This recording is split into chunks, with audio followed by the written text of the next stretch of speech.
pourquoi et comment ne pas mettre un homme sur un piédestal? Pourquoi et comment ne pas le mettre sur un piédestal? Bonjour à toutes, c'est Fabrice Julien, coach et auteur, expert en séduction depuis 2010. Et dans cette vidéo, on va voir comment ne pas mettre un homme sur un piédestal. Parfois, quand on rencontre un homme, on est un peu intimidé, on a un peu tendance à projeter sur lui toutes les qualités du monde, etc. Et du coup, parfois, on a trop de respect, on lui voit trop de qualités dans votre tête à vous, au regard de ce qu'il est vraiment dans la réalité. Alors, ça ne veut pas dire qu'il y a du mal à fantasmer ou que voilà, mais quand on idolâtre un homme ou quand on met un homme totalement sur un piédestal, souvent on perd ses moyens, on fait de la merde, on s'oriente dans des relations qui ne sont pas saines et ce n'est pas du tout ce que je souhaite pour vous. Allez, je vous dis tout juste après l'intro. Mais avant de commencer, je vous offre un guide gratuit sur la séduction ainsi qu'une série de conseils gratuits eux aussi par email. Pour les recevoir, si vous êtes intéressé, c'est très simple. Cliquez sur le premier lien dans la description de la vidéo. Si vous êtes motivé, vous le trouverez. Abonnez-vous et activez la cloche parce que si vous ne le faites pas, YouTube ne vous préviendra pas à la sortie des prochaines vidéos et vous allez rater des pépites. Mettez un like pour me faire savoir que vous pensez que cette vidéo est utile et pour que j'en fasse d'autres comme ça ou sur ce thème-là. Si vous pensez que ce contenu est utile, partagez-le en public ou en privé, je comprendrai. Vous pouvez aussi me laisser un commentaire, je les lis tous et j'y répondrai avec grand plaisir. Alors j'espère tout d'abord que vous avez compris que l'homme parfait ou l'homme idéal, enfin l'homme idéal pour vous peut exister, l'homme idéal dans l'absolu n'existe pas, l'homme parfait n'existe pas non plus, l'homme parfait pour vous à la limite peut-être, mais bon il aura des défauts, c'est juste qu'il sera bien pour vous. Voilà. Alors tout d'abord, qu'est-ce qui se passe si vous mettez un homme sur un piédestal? Eh bien il risque de vous prendre de haut, il risque de vous traiter comme de la merde. Pourquoi? Eh bien tout simplement parce que c'est une histoire de communication et de cadre. Si tu penses, tu vois, on pense que tu penses de toi. Donc si tu penses que tu es moins bien que moi, je vais penser que tu es moins bien que moi et je vais te traiter en tant que tel, tu vois. Enfin, peut-être pas moi parce que j'ai un peu de recul là-dessus, mais l'homme en général. Donc il vous pense comme vous pensez. En gros, si vous mettez sur un piédestal, vous faites des pieds d'un pour lui, vous perdez un petit peu, vous ne vous respectez pas, machin, lui va perdre son respect pour vous. D'où l'intérêt de vous tenir aussi en haute estime sans vous exagérer. En deux, vous serez incapable de vous relaxer et d'être la vraie vous-même avec toutes vos qualités auprès de lui. Vous serez, ah si je fais une blague comme ça, peut-être il va pas me trouver drôle, du coup je vais pas le faire, du coup voilà, parce que c'est un mec quand même comme ça, alors je sais pas.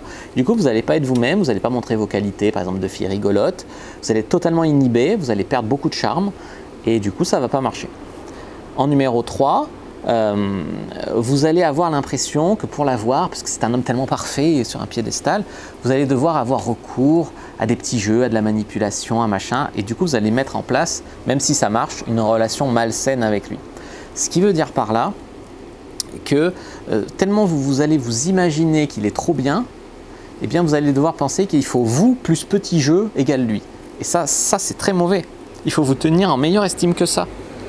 Et pas être prêt à tout pour potentiellement faire marcher une relation qui finalement ne marchera pas sans petit jeu ou voilà, donc ça va pas.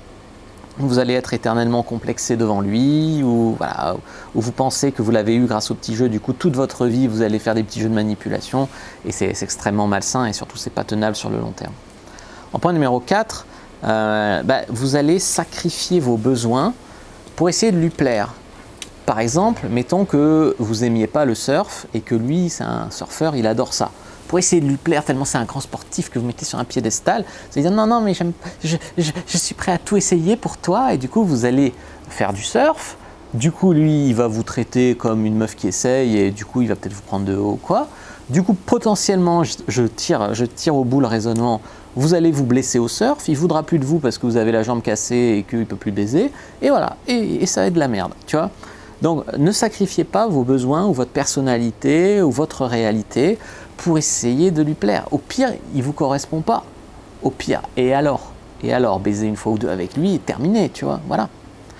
Numéro 5, eh bien, tu vois,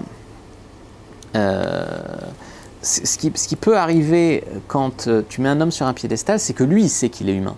Lui, il sait qu'il n'est pas si parfait, lui, il sait qu'il t'a peut-être pas dit la vérité sur tout. Moi, je me rappelle d'une fille qui avait mis un mec sur un piédestal, elle m'a raconté ça en me disant il est trader, il est ci, il est ça. Il s'est avéré qu'on n'a jamais su si c'était vrai qu'il était trader. Elle n'a jamais eu de preuve de ça, tu vois. Ça pouvait très bien être un gros menteur. Et donc, tu vois, donc un mec peut sentir que si tu le mets trop sur un piédestal, il ne mérite pas ce traitement. Et donc du coup, il va te dire que tu ne le veux pas pour ce qu'il est vraiment, et du coup, il va mettre de la distance, tu vois.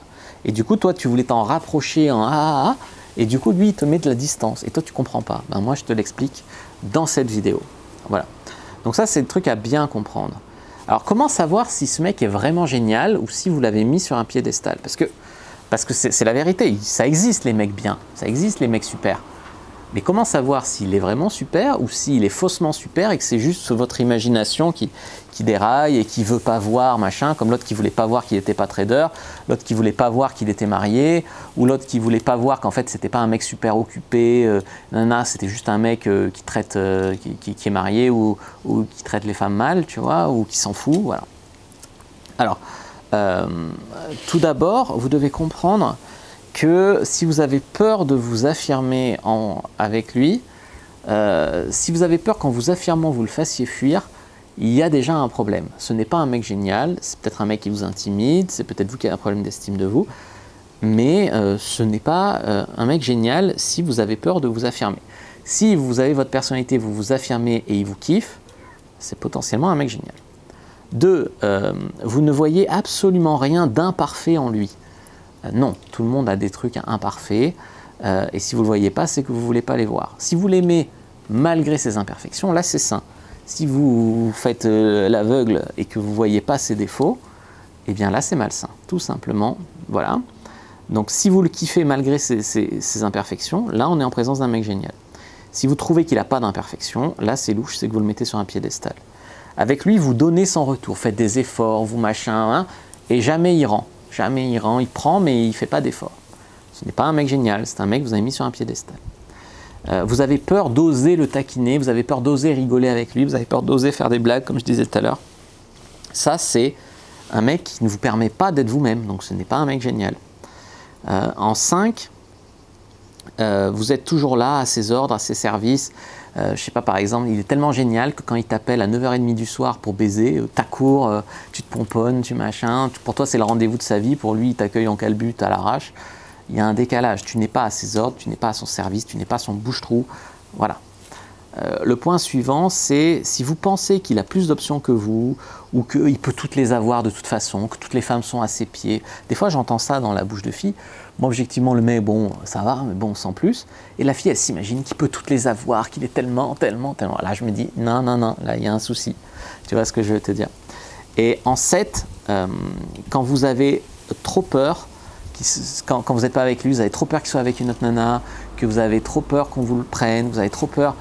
voilà, ou que même s'il vous trompe, eh ben, vous restez avec lui parce que quand même c'est la chance de votre vie, parce que vous avez toujours trop peur dès qu'il parle avec une nana, qu'il parte avec elle.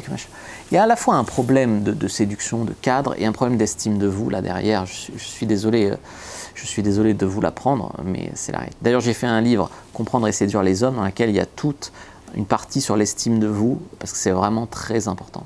Je vous invite sur ma boutique pour découvrir tout ça. Voilà les amis, n'hésitez pas à regarder d'autres vidéos qui s'affichent à l'écran pour aller plus loin sur le sujet. Moi je vous dis à bientôt et que le dieu de la séduction soit avec vous les amis.